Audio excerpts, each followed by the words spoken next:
Welcome to Time News Studios.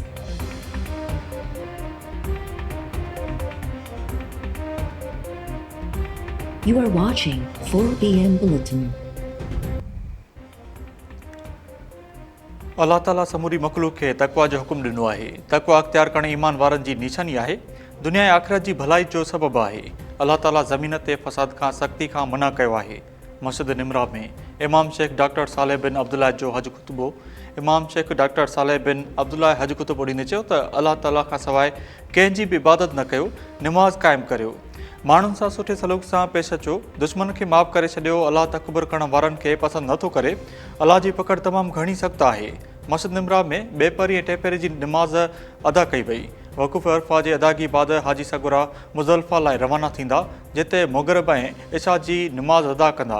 Haji सगुरा Muzdalifah में राति तरसंदा, सुबुह जो रमी बाद मना रवाना थी वेंदा। रमी बाद क़ुर्बानी जो फ़र्ज़ अदा कयो वेंदो। वज़ीर आज़म शहबाज शरीफ़ 2 ॾींहंनि जे दौरे ते सऊदी अरब रवानो। वज़ीर आज़म शहबाज शरीफ़ सऊदी वलीअहद मोहम्मद बिन सलमान सां मुलाक़ात कंदो। वज़ीर आज़म शहबाज शरीफ़ चयो आहे त भारत तरफ़ां सिंतास माहिदे जी हिक तरफ़ी मोतली आबी जारियत आहे। भारत खे उन जो जवाबु ॾिनो वेंदो। वफ़ाक़ी हुकूमत ऐं सूबनि खे मुल्क में नवां पाणी ज़ख़ीरनि जी अॾावत जे हवाले सां गॾिजी कमु करणो पवंदो। गैर तकरारी पाणी ज़ख़ीरनि जी अॾावत तरजीह बुनियादुनि ते मुकमिल कई वञे। नवनि डैम जी अॾावत समूरनि सूबनि जे इतफ़ाक़ सां थींदी। सिंध जी नए माली साल जी बजट 13 जून ते पेश कई वेंदी। नाणो खातो 9 जून सूमर ॾियारे खुलियल रहंदो। नाणे खाते सर्कुलर जारी करे छॾियो। 9 जून ते सूमर ॾींहुं नाणे खाते जूं समूरियूं ऑफिसूं खुलियल रहंदियूं। सिंध जे तरक़ी ऐं रिथाबंदी खाते जी ऑफिसर्स खे बि सुभाणे जुमे ॾींहुं सुबुह 9 वॻे ऑफिस पहुचण जी हिदायत। समूरा ऑफिसर ऐं मुलाज़िम सुबुह 9 वॻे खां शाम 5 वॻे ताईं ऑफिसुनि में मौजूदु रहनि। सुभाणे जुमे जो शाम जो 5 वॻे बि ऑफिसर नओं हुकुम मिलण ताईं ऑफिस में रहनि। सर्कुलर जारी। सुप्रीम कोर्ट कराची रजिस्ट्री 1 खां 4 ग्रेड जी नौकरियुनि लाइ उम्मीदवारनि खे ज्वाइनिंग ॾियण जो हुकुम ॾेई छॾियो।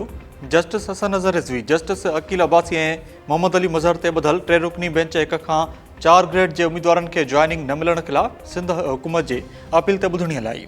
अटॉर्नी जनरल सिंध चयो त गुज़िरियल हुकूमत में 1 खां 4 ग्रेड जी नौकरियुनि जा जारी थियल कुझु ऑफर ऑर्डर्स जाली हुआ। सखर हैदराबाद हाई कोर्ट असांखे ॿुधण खां सवाइ उम्मीदवारनि खे ज्वाइनिंग ॾियण जो हुकुम जारी कयो। अदालत जो अटॉर्नी जनरल ते कवर जुज़ार। अदालत उम्मीदवारनि खे हिदायत कंदे चयो त हू सिंध हाई कोर्ट सां राब्तो कनि। सिंध हाई कोर्ट 2 महीननि जे अंदरि उम्मीदवारनि खे ज्वाइनिंग ऑर्डर ॾियारे। अदालत सिंध हुकूमत जी अपील उकलाए छॾी। कराची में भेण आॾो तशदद जो निशानो बणायल नौजवान धनराज उर्फ़ धीरज कुमार जवाबदार सलमान फारूकी खे माफ़ करे छॾियो। जवाबदार सलमान फारूकी समेत 2 जवाबदारनि खे जुडिशियल मजिस्ट्रेट ॾखिण जी अदालत में पेश कयो वियो। मुतासिर नौजवान बि अदालत आॾो पेश। मुतासिर नौजवान धनराज उर्फ़ धीरज कुमार चयो त केस जी पैरवी नथो करणु चाहियां। जवाबदारनि खे माफ़ करे छॾियो आहे। अदालत जेको फ़ैसिलो करे को बि एतिराज़ न आहे। सरकारी वकील जवाबदारनि जी ज़मानत वारी दरख़्वास्त जी मुखालफ़त कंदे चयो त जवाबदारनि ख़िलाफ़ धमकी ॾियणु ऐं औरत जी तज़लील करण तहत केस दाख़िल कयो वियो आहे। उहे कलम ज़मानत न थियण जोगा आहिनि। अदालत दलील ॿुधण बाद जवाबदार सलमान फारूकी ऐं संदसि दोस्त अवैस हाशमी जी ज़मानत वारी दरख़्वास्त रद्द करे छॾी। जुडिशियल रिमांड ते जेल हवाले। अदालत जांच ऑफिसर खां ईंदड़ ॿुधणी ते अॻु भराई रिपोर्ट बि तलब करे वरिती। मलीर जेल मां फरार थी वियल हिकु कैदी जो घर मां फाउ लॻल हालत में लाश अथे। पुलिस दावा कई आहे त कैदी रज़ा ईदगाह थाणे ते दाख़िल केस में गिरफ़्तार थी मलीर जेल वियो हो। 3 जून ते मलीर जेल मां फरार थियल कैदियुनि में रज़ा बि शामिल हो। जवाबदार रज़ा घर ते पुलिस जी छापे जे डप सबबि पंहिंजी भेण जे घर आयो हो। कैदी रज़ा फाउ खाई आपघात कयो। वधीक जांच जारी आहे। पुलिस ज़रियनि जो चवणु आहे त मलीर जेल मां फरार थियल 216 कैदियुनि मां हेल ताईं 126 कैदी जेल वापसि अची चुका आहिनि। रहियल 89 कैदियुनि जी गिरफ़्तारी लाइ कार्रवाई जारी आहे। फिदा हुसैन मस्तोई नओं IG जेल्स मुक़रर। चीफ सेक्रेटरी नोटिफिकेशन जारी करे छॾियो। ग्रेड 20 जो ऑफिसर फिदा हुसैन मस्तोई DIG ट्रैफिक हैदराबाद मुक़रर हो। केस बदिली करे IG जेल्स मुक़रर कयो वियो। मलीर जेल मां 216 कैदी फरार थी वञण बाद सिंध हुकूमत काज़ी नज़ीर खे IG जेल जे उहिदे तां हटाए छॾियो हो। सदर आसिफ अली ज़रदारी 10 जून ते क़ौमी असेंबली जो इजलास तलब करे वरितो। क़ौमी असेंबली जो इजलास 10 जून ते शाम जो 5 वॻे थींदो। बाज़ाब्ता नोटिफिकेशन बि जारी।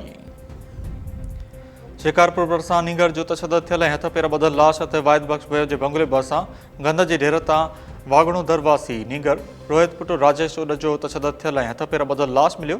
लाश अस्पताल मुंतक़िल। घर में कोरहाम वारसनि जो चवणु आहे त नीगर गुज़िरियल ॾींहुं खां गुम हो, कंहिं तशदद करे क़तलु कयो वियो, इंसाफ़ कयो वञे।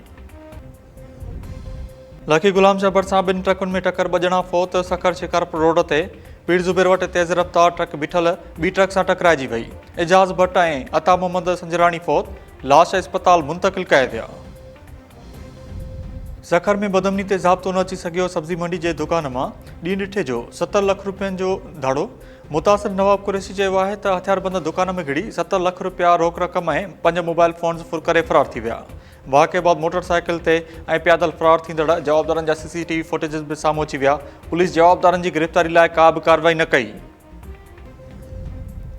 ऐं मौसमियात खाते ईद उल अज़हा जे मोकलुनि ऐं ईंदड़ हफ़्ते दौरान गर्मी जी नई लहर जी अॻकथी करे छॾी। मौसमियात खाते जो चवणु आहे त 7 खां 12 जून दौरान सिंध, ॾखण पंजाब ऐं बलोचिस्तान में गर्मी पद में वाध जो इम्कान आहे। शदीद गर्मी सबबि मैदानी इलाइक़नि में तेज़ ऐं गदिली हवा हलण जो बि इम्कान।